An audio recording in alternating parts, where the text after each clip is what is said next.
Right now you're uncovering peas, you're uncovering sunflowers. Can you talk about the process of seeding these and how you prep the seed before it even gets into the soil? Sure. So in each one of these, we'll take just about a cup of the seeds, and then we'll put them in, we'll soak them overnight in water. And then the next day we come in. So this is one thing where it can be a little funky because they don't spread as easy as a lot of other seeds. And so basically just spread them as well as you can, as long as they're not just stacked up deep on top of each other. They tend to work themselves out. And then we spread them out in here, then we give them a little bit of peroxide again, and then water them, and then stack them for about 2 days until they sprout. And then unstack, we'll give them a little peroxide, and then water them down, and then leave them on the overhead misters. But I would imagine if somebody doesn't have the setup with the misting, you can just hand water. They do pretty well with that too. And then the cool thing about these crops, you can kind of see from over there, they're almost bulletproof. They're excellent. I mean, these taste phenomenal, and they grow real fast. So these will be ready by Monday.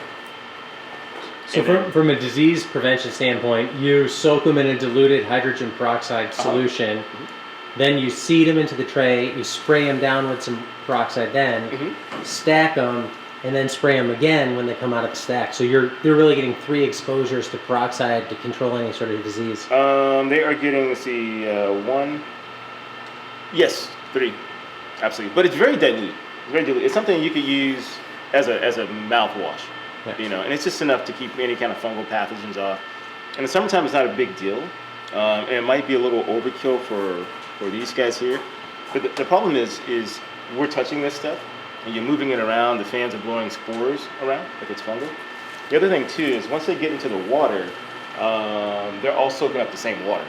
So if one tray has a problem and the water's it's getting soaked up in there, then it can splash around and so forth. It's just kind of a hassle to go through. Now, I have to say that sunflowers and peas are almost trouble-free. And that's because they get harvested really, really early, within about 5 to 7 days. So, or about 7 to 8 days or so. Some of the ones that last a little bit, that take a little bit longer to get to maturity, you might have more disease pressure. Like these are beets, too, and they're kind of hard to spread around because they, you can't just shake them around once they're wet. But I suppose if you wanted to skip this step of soaking, it just helps with germination. You could probably get it more even, which might help with disease pressure too.